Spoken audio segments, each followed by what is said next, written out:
The best case I've heard for a woman being a gold digger is that the gold digging woman pushes the man she's with to make more money.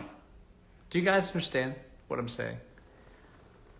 Now, I'm not saying that means you need to be a bitch. You're not saying that.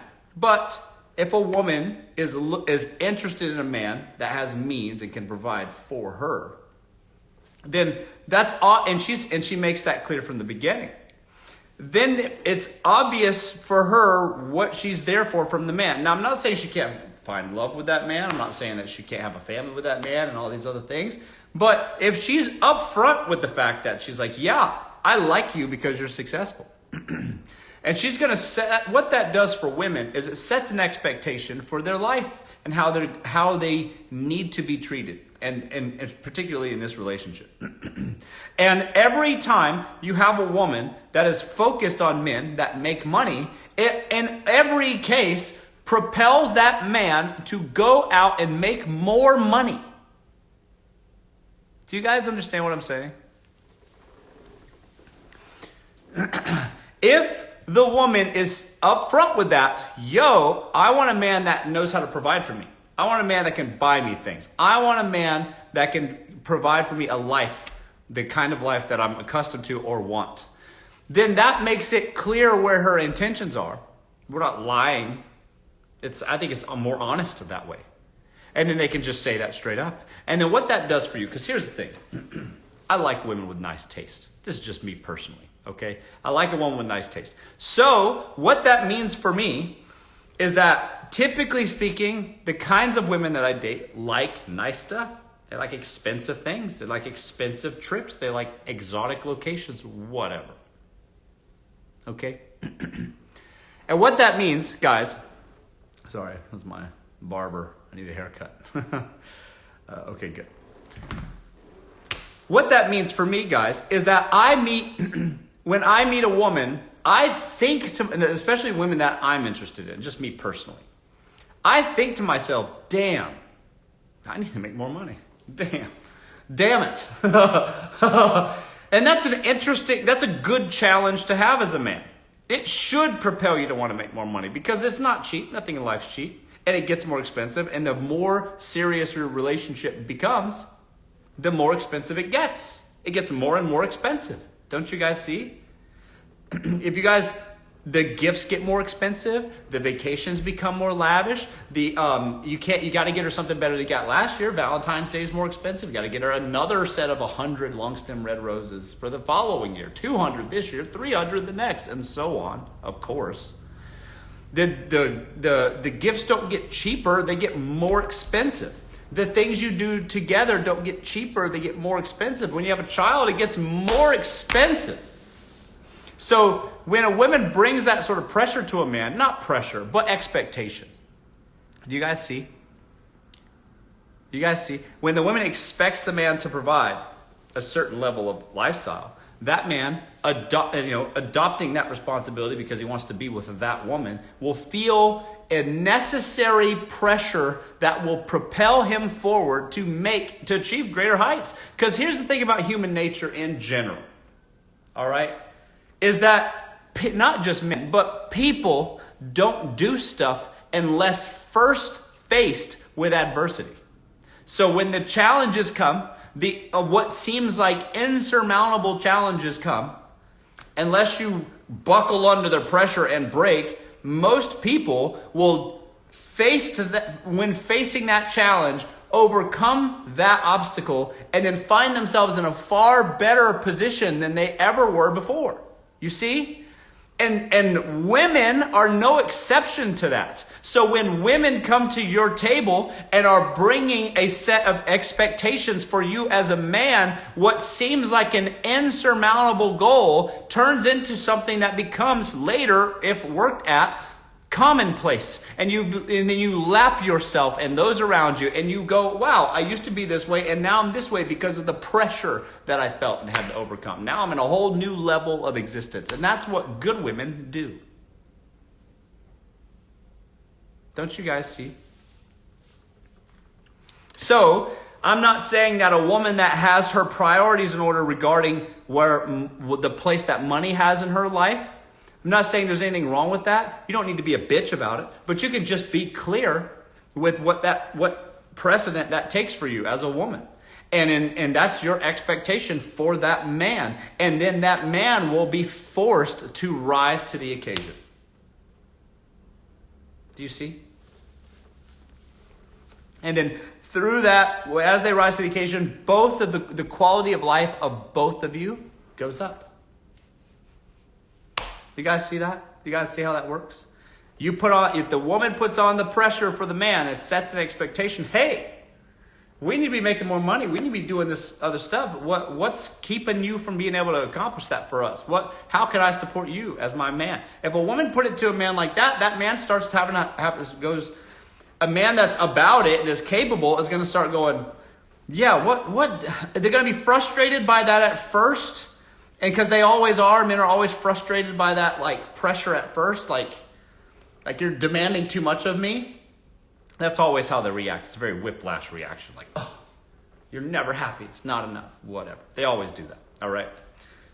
But right after that, let me tell you, right after that reaction, they start thinking like, yeah, I need to do even more. I need to do more for my family. I got to do more. And they start thinking that way and they start behaving that way. And it's all because the woman applied that pressure in the first place. So men are out here afraid of gold diggers. And I'm like, y'all should embrace that shit. Because if by doing so, by adopting a woman that by adopting a woman that wants you to be rich, it's gonna force you to be rich. You see? She's gonna make you rich because you're gonna feel fucking inadequate if you're not, and you're not gonna be able to get her. So then that will force you to find a way. Do you guys see what I'm saying? It will force that on the man. And a man that can handle that will do that. And then he'll thank that woman later. He'll hate her in the short term. He'll hate her at first. It's so much pressure. But it's probably the best thing for him. You're going to learn to become better, stronger, hardened, more capable than ever. Because there's been an expectation set upon you that you feel as a man that you must live up to. Do you guys get what I'm saying?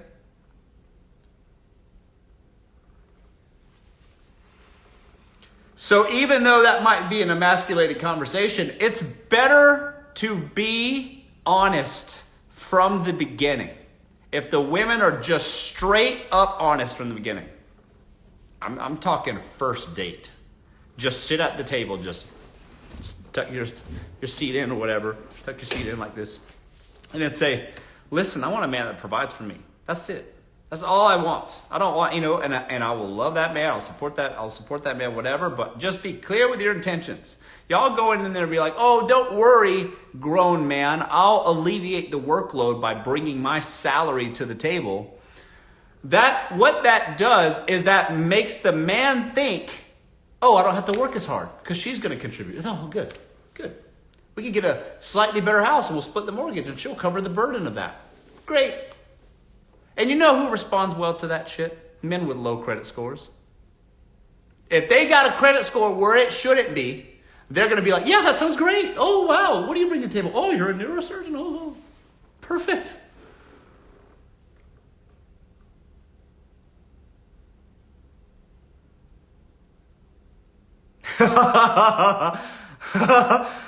If a man is stoked about your job, ma'am, what all that means is that he is, instead of rising to the occasion of dealing with the burden of the cost of having a woman that wants a provider, if the man is stoked about your job, that just means that he's feeling like he won't have to work as hard.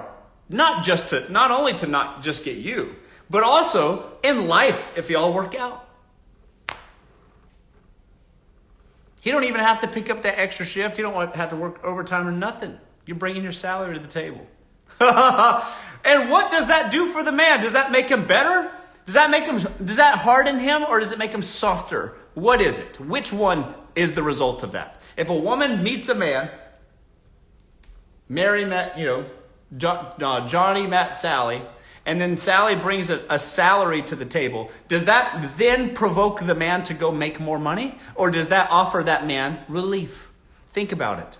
So if you come to the table and then offer, by you being there, your salary, your income, that man is going to go, oh, great, I don't have to work as hard at life because we can join forces and two people can live for the cost of one. And blah, blah, blah, blah, blah, blah.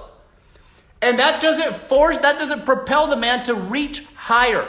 Do you see? Do you get it?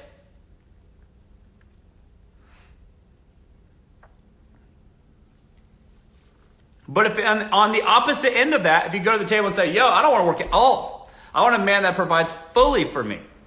And I will support him at home. And you're just straight up honest with that shit. That's going to force him to go, fuck, all right, what do I got to do? What am I going to do to make more money? He's going to have no choice. Don't you guys see that? So, just be fucking honest. That's the biggest issue. Nobody's being honest with each other. Women just straight up just go to dinner and be honest with them. And then the men are just going to have to go, oh, well, that's just how much it costs to get a woman these days. and then that way, they'll just, opt into dating when they're ready, more financially ready. All right? That's the answer.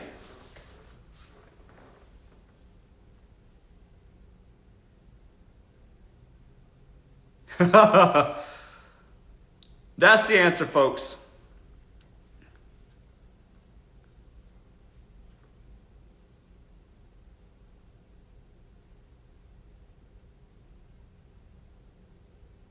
Okay, so I see a lot of comments, a lot of statements saying things like, where do I find these men?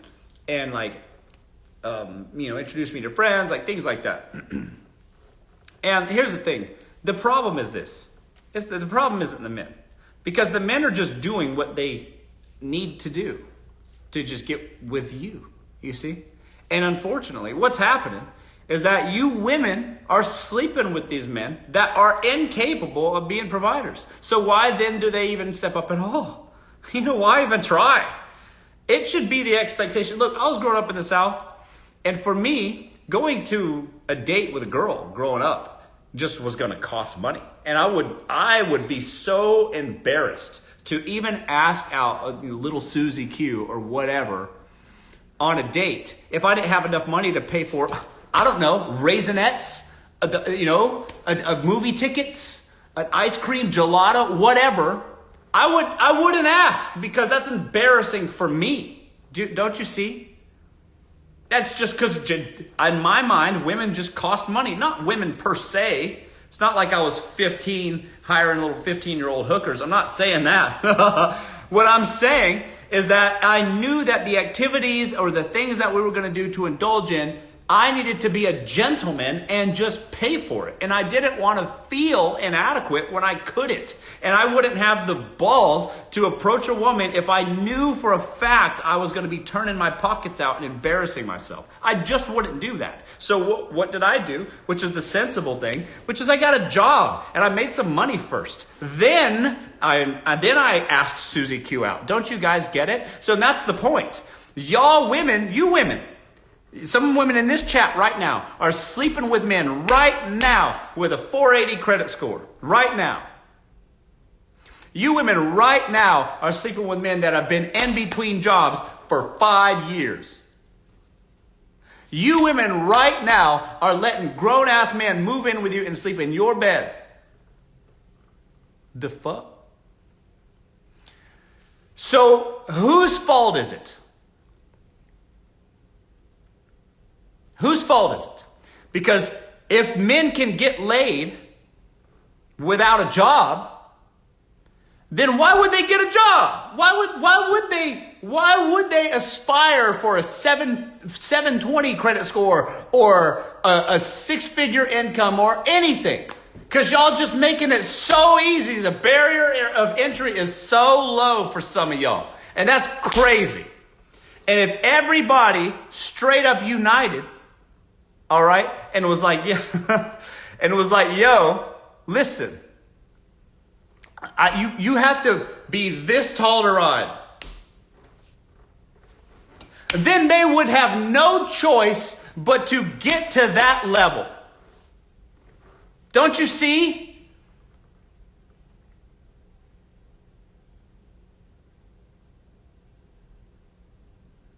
And that's what I'm saying. So that's the reason. That's literally the reason why there's no men out there that choose, I don't know, fucking fiscal responsibility. That's the craziest thing to me. I know grown men, grown ass men who have no concept of fiscal responsibility.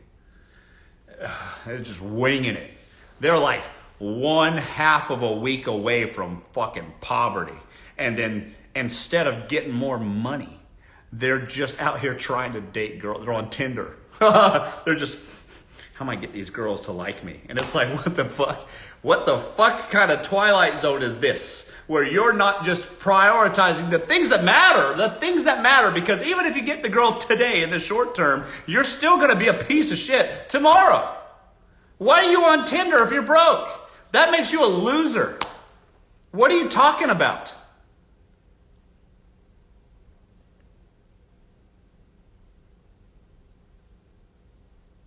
What are you doing other than, I mean, if your life isn't together, all right, you haven't figured it out yet, all right, what are you doing spending your time on Tinder? Like, what the fuck? You see? So you can trick some poor, unfortunate soul into sleeping with you for a while till they catch on and go, wait a second, what the fuck is happening here? This man ain't got no money. How is he in my house now? How is he living in my house suddenly? That's what's going to happen. And what a realization that is. And it's like they're sneaky about it too. It's like they act like they got money, and then next thing you know, they're like in your shared apartment spending 5 out of 7 days a week in your bedroom, taking showers at your house and shit. That is a man whose priorities are way out of order. Do you see? And aren't you embarrassed? Aren't you guilty? Don't you feel guilty for that? I would feel so guilty for that. You need to be getting your life together in short order and before you date. And y'all women need to stop sleeping with them. Hey, that's just the answer.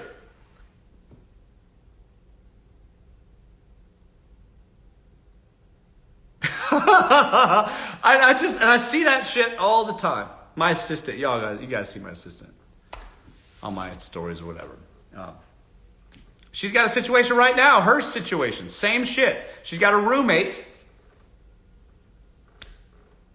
that has a boyfriend that claims to be a provider, but yet he's living at her, I don't know, her roommate's bedroom. He's just lurking in there, which is ridiculous. She's gonna sort that out for sure, but still. That's a common thing, what I just described. And so, like, that situation, guys, is absolutely absurd. And it's only because women are sleeping with guys that are not taking their life seriously enough. And because women are hopeful, they want the guys to, like, they believe their stories. Women are more empathetic than men. So they believe their stories, and then they listen to whatever fucking lies they tell them. And then they try to empathize, and then they sympathize with their situation and whatever the things are going to. They think they can fix them or whatever. Or they can help them or support them. All they need to do is get back on their feet. But let me tell you, sis, if you're not dating for results, that man ain't never going to get on his feet. He's gonna continue to be how you found him 95% of the time. All right? If you found him bumming around, making up fucking excuses for his situation, that is the same person he's going to be in 10 years. Straight up.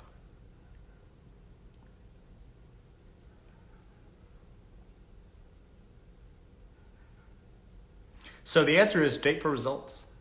Date guys that have something to show for it. Date guys that have some level of, some presentation that shows some level of conspicuous consumption, where they got nice things, nice clothes, nice cars, whatever. And if that shit's rented or whatever, y'all gonna figure that out in short order. You don't have to spend 5 years with somebody to figure that out. You can just figure it out by spending, I don't know, a couple of weeks with them. That shit will come to light, let me tell you. Date for results, folks. Because dating for potential, the thing is that most people don't realize their potential, which is sad. It's sad, but should that be your responsibility? If most people don't live up to their full potential, how is that your fault? Why are you now punished for that? Do you guys understand? So, if you date for potential and they, because of their own stuff, don't realize that potential, why are you now a victim? And the only reason why is because you chose to believe their excuses. So it's your choice is either believe a person's excuses and hope that they live up to their potential, which often 95% of the time will leave you as the empty-handed victim. Or that's one option. Or the other option is date for results. Date a man that doesn't need you too. That's another thing. You want to date a man that doesn't need you. Meaning, if they need you to live, if you're paying half that car note or whatever that they're driving, their little their little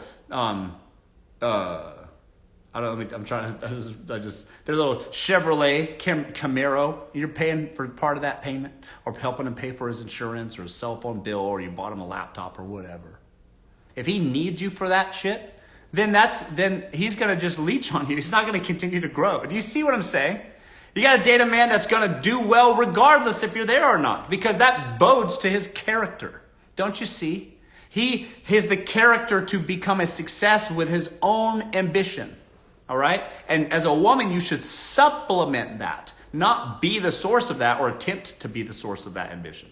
You see? You should supplement his already existing ambition and date him after he's already has something to show for his already done work. Because otherwise, you're just going to be hopeful and disappointed, let me tell you. So some men, not all men, but some men that make money have something to prove. Now, it's like it's to themselves or to their parents or to that bitch that turned them down in high school or whatever. They got something to prove, so they're making money or whatever. So the whatever is inside them that is propelling them to make money, they're feeling inadequacy that is propelling them to make money so much. And everybody has that to some degree, but the men that have that to a high level will force them, they'll become a success to overcompensate, right? But then also that same thing that is propelling them to be successful manifests itself in different ways too. Like for instance, maybe maybe that girl in high school just turned them down, and he's ever since then just harbored a bitter resentment towards pretty women. You get what I mean? So that same resentment caused him to be a success because he's going to show that bitch that said no to his prom invitation. But now he's also, every other woman that he interacts with, he's going to kind of take it out on them too. I've seen that. I've seen that in real life. It's fucked.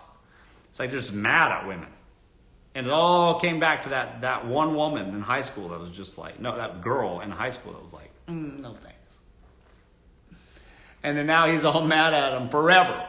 So even though they've made money, okay, they're going to just be mean to you because fuck them, fuck you, I guess. You get what I'm saying? It's not even your fault. But it could be your fault. I don't know what's happening with you guys or whatever. I don't know y'all's relationship. But I am saying that kind of thing where men harbor some serious resentment towards women in general, that's real. That's super real.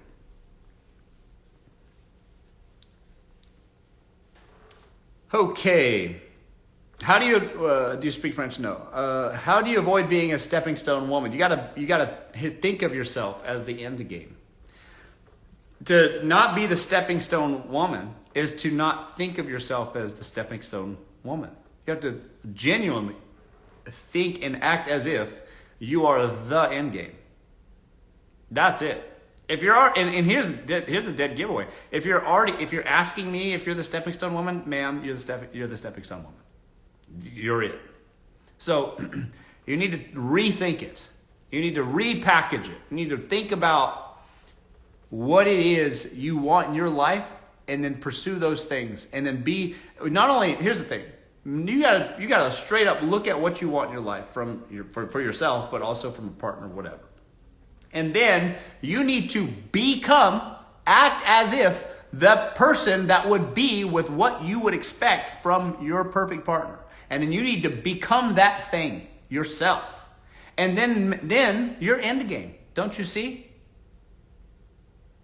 You see how that makes you the end game and not just some, leapfrog woman? How would that person act and then become that? That's it. And you could just act it. And eventually you'll just fucking be it. That's how it goes. Start by changing the way you dress, straight up. That's a big one. Start by changing the way you talk. And your posture is huge too. And those are just, off the top of my head, just quick things you could do today. That being said, you genuinely need to envision what your end game is. And then imagine what the wife of what that end game person would be like. And then act like that wife. That's your answer. And if you're not doing that, then that's how you're going to be a stepping stone woman forever.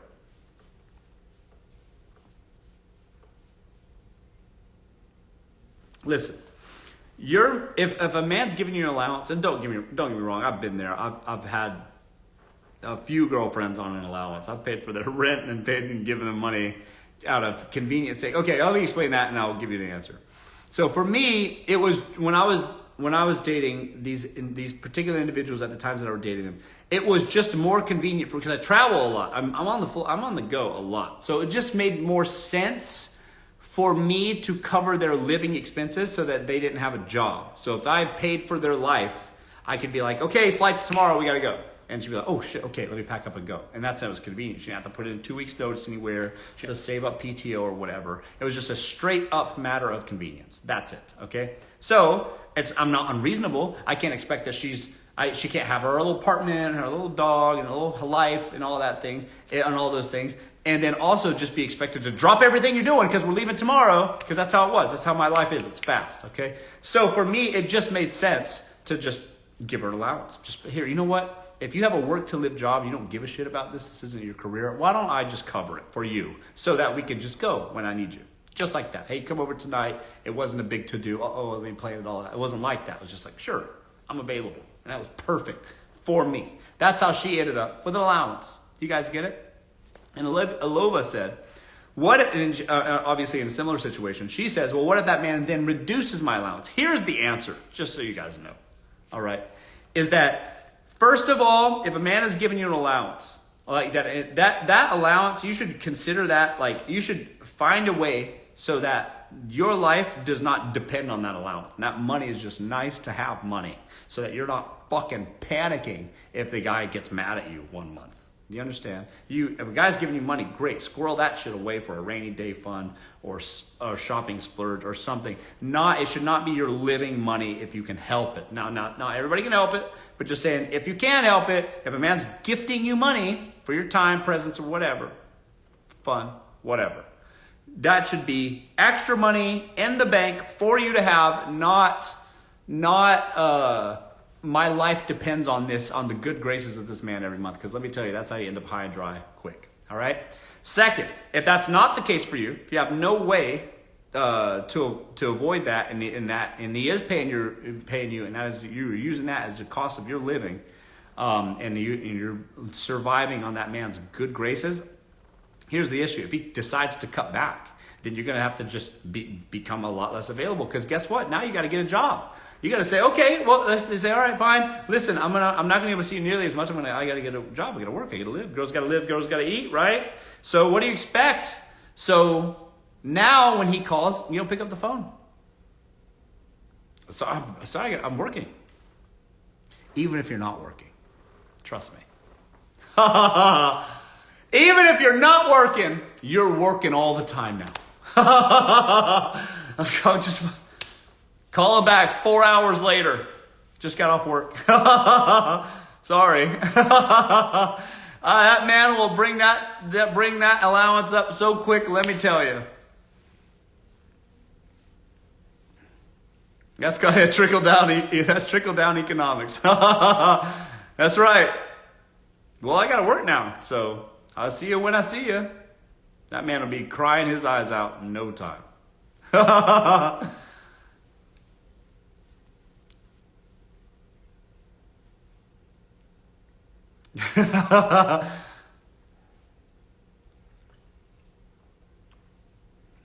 Then he's going to find someone else. Yeah, you say that. You say that, but let me tell you something about men. They act all mighty and like so virile and confident when they got a girlfriend. But when they're back out on the marketplace, oh my goodness, they realize how hard it is. They go to that bar and they're talking to that girl that's like less pretty than you, trying to get her, and she's like, not sure. And he's just like, man, why am I doing all this? And he starts to feel like frustrated and angry. That's why when y'all break up, he's calling you in like a week and a half. He don't even make it that long. 4 days later, he's like, hey, I just wanted to talk and see you. I wanted to come by and see our little dog. I want to visit the puppy. Shut the fuck up. He went out to the bar and went home with his tail between his legs, and now he's calling you back up. That's how it goes. All right?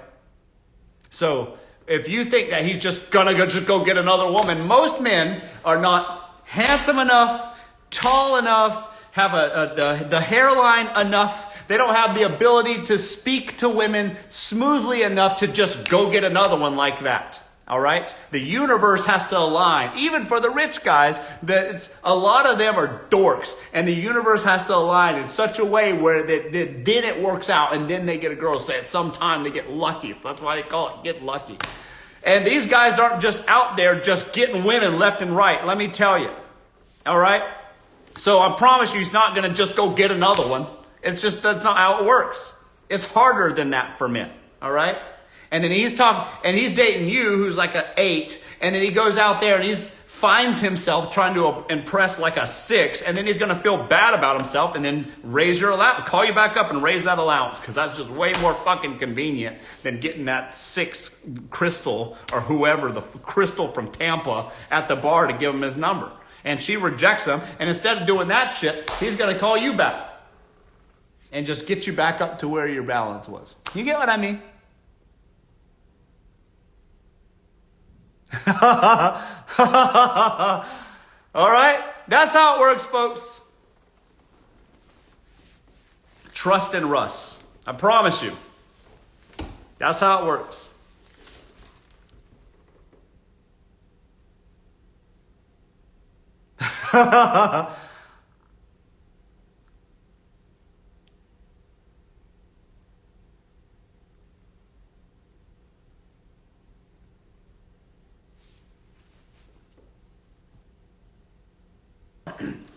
Here's the thing. There is a disconnect between men and women.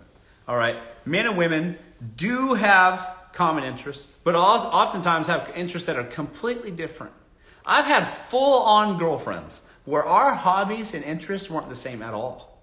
It didn't matter. She had her little world and her little life and her little meme culture and things she thought was funny.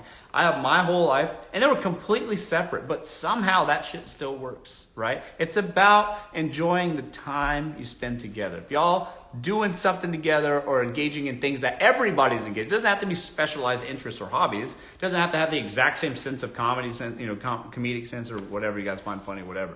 You guys don't need to be perfectly master on that thing. So it's about when you are together, no matter what you're doing, there's just good chemistry there. There's good energy. It's funny and it's sexy a little bit. Y'all got to be physically attracted to each other. So if it's a combination of those things, so you don't have to have the same hobbies or interests, which can be a challenge in the beginning where there is chemistry, but y'all having a hard time to find like common ground to speak about. Does that make sense? So like at the beginning, it can be frigid a little bit. All right. But I'm here to tell you that, let me tell you this.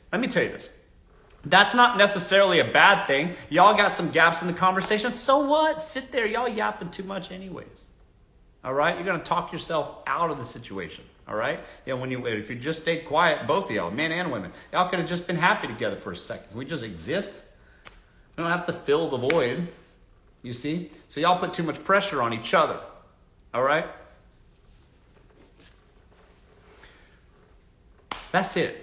You know what I find interesting? I find like people's upbringing interesting. Like what made you as a person mold you to the person you became, that put you on the path that led you here to me right here and right now. I think that's interesting. If you like zoom in on people's lives, like how do they go from a child to like a, teenager, adult, whatever, and how that path led you right here, right beside me right now. And then why that even makes you interested in me. Because who am I? How do you know anything about me? You see what I'm saying? I think I'm dope. In my life, on paper, I'm super dope. But still though, it's like, you don't know me. So it's always, I find it interesting that you find me interesting. Do you see what I'm saying? Like why? I get why, but why do you specifically? Does that make sense? And that, to me, I find that interesting. And I don't want to be presumptuous or whatever and say, I know you're interested in me, so what for? That's not what I mean. I mean, like, there's a life events that brought you all the way here. You see? Because I have a specific look, be the way I dress, the way I talk, the way I behave. I'm 6'1", I'm America rich, and like I have a great life, and so I get on paper why generally more people would be more attracted to me than others. However, why you specifically and why me? That just makes me curious. I'm just curious, and so when I zoom into people's lives like that, then become interested in them. All right. So if you guys have a problem with actually being interested, in folks or finding ways to sort of gap closers in and meetups or whatever, let's say, just ask about how they got here. Like it's so interesting. I want to know about your daily life, like what you were doing here and then what led you to that and what caused this, because a lot of the reason most people are circumstantial victims. So it's like they go from one thing and then this happened there, now they're here, and then this happened and now they're here, and then this happened, now they're here. I'm curious about what were you thinking that made you make that decision that take you down this path rather than that one, because that's curious to me. It tells me about who you are as a person and kind of where your mindset is. And when I think about that and zoom in on that, it's very hard for me to do that, because I got a lot going on. But what I do when I'm one-on-one with a person, I zoom into that. That's just interesting. And it's very enlightening, actually. So find an interest in people or whatever. And I think a lot of people don't think that way. So they don't ask. It's hard to. It's kind of invasive sometimes too, is the way you frame it. So it can be a challenge. And so I can see why men and women that don't immediately talk and just yap well together can think that each other are boring or whatever, but it's hard to break the ice. It's hard to break the ice. But chemistry can be nonverbal. I've been with a lot of girls that don't even speak the same language as me, straight up. So like, there's still chemistry there. I'd hang out with them again. I can understand you half the time. You know what I'm saying? So I think the answer is just find an interest in people. Like individually. Like, why are you here now with me? Why am I your type specifically?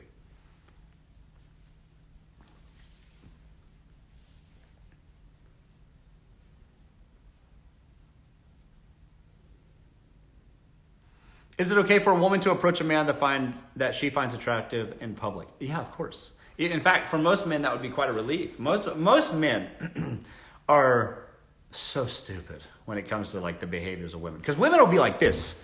Women will tell a guy they like him by like talking with their friends like this and then going like this, like real quick.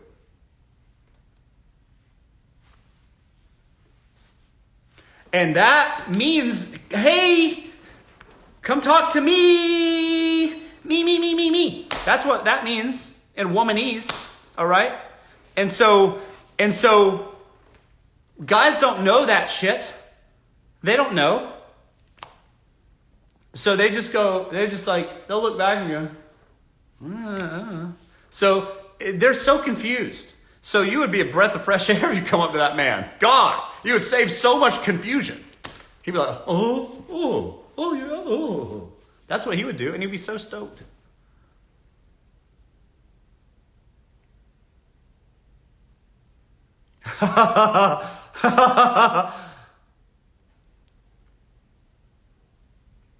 Need to change the shirt, my guy. Yeah, I've been sitting here for a minute. It's getting hot in here. Don't worry about me, though. Let's see here. Guys are oblivious. That's right. So they don't know. So the answer is, if as a woman you go up to a man, it's just relief. In fact, they'll date a woman that they find a little less attractive than what they would have originally thought they would want to date, just because she took the initiative, because they just don't otherwise know. They'll be like, All right, well, yeah, you're not really my type, but he's going to talk to you because you made it easier for him. They don't, you know what I mean? Now, I don't recommend that for most. My general recommendation is to just put yourself in the proximity of a man and then let the man approach you. Because if a man doesn't have the balls to approach you, why do you want to date a man like that in the first place? All right, if he can't approach you, he's just afraid of you. Some 22-year-old woman with juicy couture sweatpants and a designer bag and sunglasses as the majority of their personality, if that man's afraid to approach you, then why you want to date that man? Y'all see what I'm saying? You're just a pair of sunglasses. He's afraid to talk to a pair of sunglasses. Get real. All right? So my advice is just put yourself sort of in the vicinity, and if they have the confidence to approach you, that's a man you want to date. A man that's not afraid of sunglasses. All right?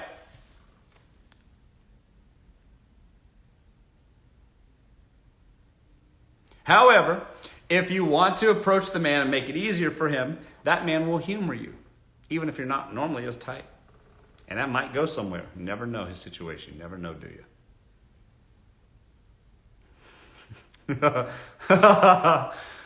That's how it works, folks. Oh, yeah, that's another caveat. Good point. Thank you for bringing that up, Ioka.